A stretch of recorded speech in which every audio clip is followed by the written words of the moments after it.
Channel पर आपका फिर से स्वागत है।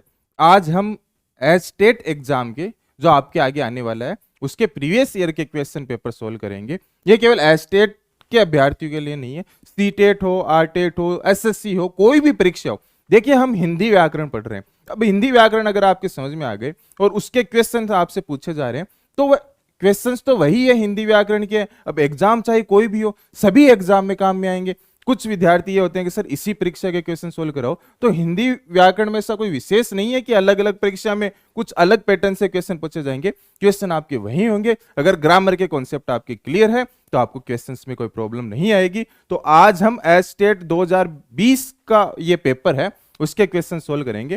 पहला क्वेश्चन आपके पास में है, इस पेपर का 31 नंबर का है और हमारा ये पहला क्वेश्चन है कि स्नान वनान पद में कौन सा समास है। स्नान वनान पद में कौन सा समास होगा। वीडियो पॉज करके सबसे पहले आप कोशिश करो कि इसमें कौन सा आंसर सही होगा, उसके बाद में मेरा एक्सप्लेनेशन आप देखना। तो स्नान वनान पद में कौन सा समास होगा, तो यहां पर आप देख सकते हैं कि स्नान वनान, तो आपने समास में पढ़ा होगा कि द्वंद्व समास में क्या होता है कि एक सार्थक शब्द के साथ में अगर कोई निरर्थक शब्द आते हैं तो वहां पर द्वंद्व समास माना जाता है। और इसका समास विग्रह क्या होगा, जो सार्थक शब्द है वह लिखकर आदि लगा दो। जैसे स्नान वनान में आप स्नान लिख दो और स्नान लिखकर आगे आदि लिख दो, ये इसका समास विग्रह हो गया। और इसमें समास पूछे तो कौन सा समास होगा, द्वंद्व समास इसमें आपके राइट आंसर हो जाएगा। नेक्स्ट क्वेश्चन देखते हैं, विलोम की दृष्टि से असंगत चुनिए। देखिए क्वेश्चन आपको ध्यान से पढ़ना है, एग्जाम में घबराना नहीं है। क्वेश्चन काफी बच्चे होते हैं जो क्वेश्चन सही से पढ़ते ही नहीं है, इस वजह से उनके 3-4 क्वेश्चन गलत हो जाते हैं। यहां पर आप देखेंगे विलोम की दृष्टि से असंगत चुनिए। असंगत पूछा है, संगत नहीं पूछा। असंगत का क्या अर्थ होता है, जो गलत है, जो सही नहीं है।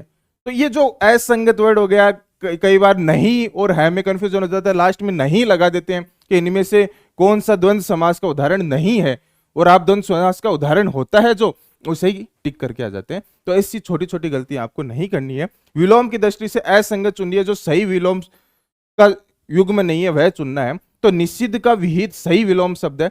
निर्भीक का सूरवीर लिखा है। निर्भीक का मतलब क्या होता है, जिसे डर नहीं लगता, सूरवीर भी वही होता है। तो विलोम शब्द हुआ क्या, नहीं हुआ ना। तो विलोम शब्द नहीं होने के कारण यहाँ पर यह आपके असंगत हो गया।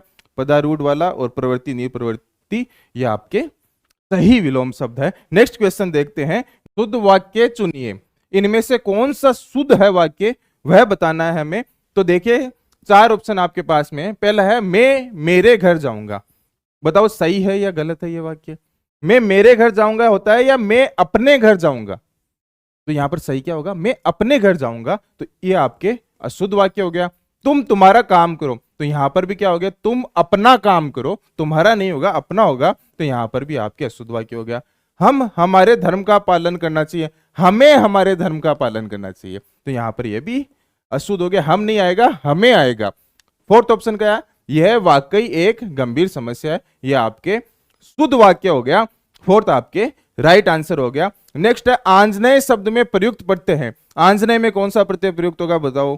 पॉज करो वीडियो और बताओ आंजनेय में कौन सा प्रत्यय होगा।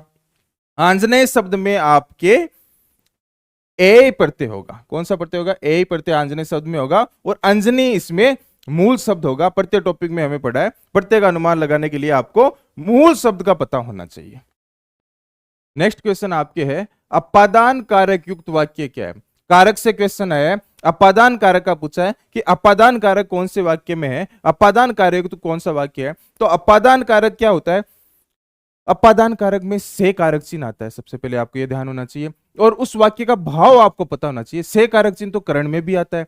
तो यहां पर आपको अपादान कारक वाले वाक्य में आपको पता होना चाहिए कि जहां पर अलग होने का भाव प्रकट हो, कोई वस्तु किसी से अलग हो रही है, जैसे बच्चा छत से गिर गया तो गिरते हुए अलग हो गया ना, तो वहां पर आपके अपादान कारक होगा।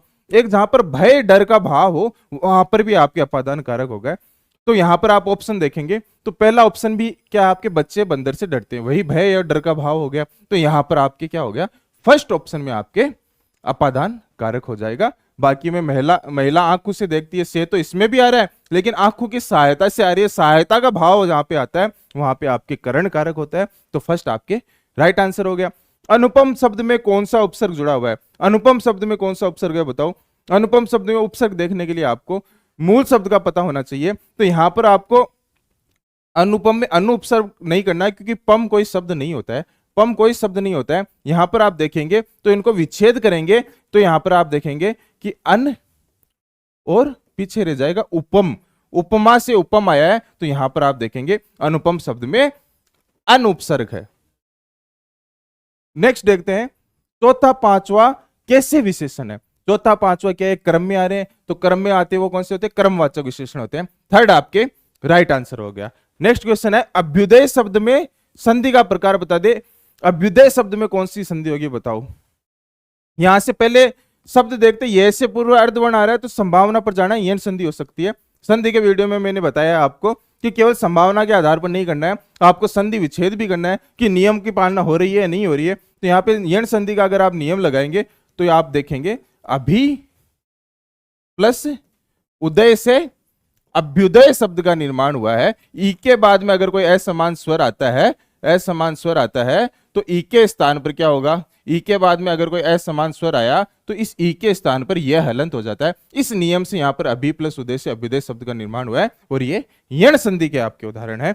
नेक्स्ट क्वेश्चन देखते हैं, इस शब्द में इन प्रत्यय का प्रयोग सही नहीं हुआ है। नहीं पूछा, देखो इस तरह से आपको ध्यान में रखना है कि हुआ है या नहीं हुआ है, नहीं आया है के बीच में, नहीं आता ही क्वेश्चन का सारा अर्थ ही चेंज हो जाएगा। यहाँ पे हमें देखना है कि इन प्रत्यय का प्रयोग कहाँ नहीं हुआ है। तो यहाँ पर जितने भी आप एग्जाम्पल देख रहे हैं वहां पे आपको क्या पूछा है, इन पूछा है, इन प्रत्यय, न कि कोई इन प्रत्यय नहीं पूछा है। इस बात का ध्यान इसे क्वेश्चन में रखना है। इन प्रत्यय पूछा है तो कुंजड़िन, नागिन, नाइन, ईसाइन, यहाँ पर देख रहे हैं सब में छोटी ई आ रही है, यहाँ पर आप देख रहे हैं इसमें बड़ी ई रख दी, तो बड़ी ई रखने से इन कैसे होगा, नहीं होगा ना। तो यहाँ पर आपके थर्ड गलत हो गया और इस वे से इस क्वेश्चन का राइट आंसर थर्ड हो गया।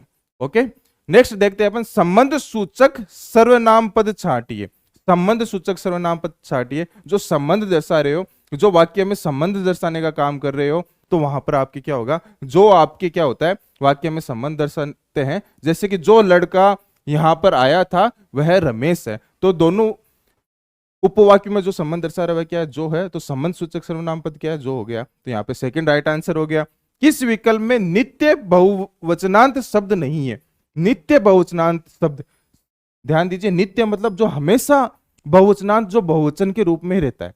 नित्य बहुवचनांत क्या होता है, आंसू होता है ना, वो एक वचन नहीं होता, बहुवचन होता है।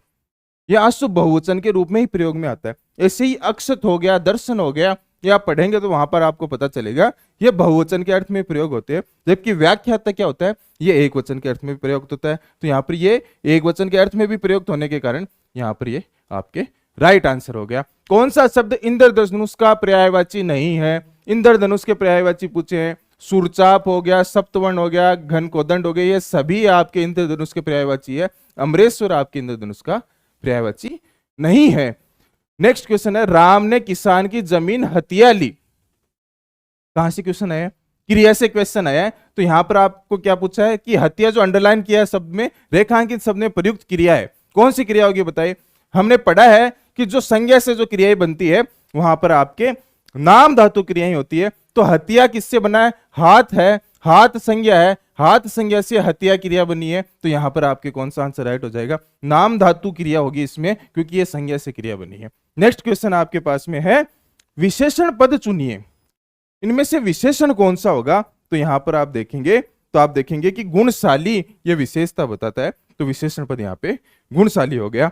नेक्स्ट क्वेश्चन देखते हैं, एक क्वेश्चन आपके और बचा है, भाववाचक संज्ञा पद है। भाववाचक संज्ञा पद कौन सा होगा, जो भाव का बोध कराएगा। तो यहां पर देखते ही पता चल रहा है बचपन यहाँ पर आपके भाववाचक संज्ञा पद हो गया। इस तरह से आज आपने 15 क्वेश्चन सोल्व किए हैं जो एज स्टेट की 2020 की परीक्षा में आया था। ऐसे ही हम प्रीवियस ईयर्स के एग्जाम में आए हुए क्वेश्चन सोल्व करेंगे। मिलते हैं नेक्स्ट वीडियो में, धन्यवाद।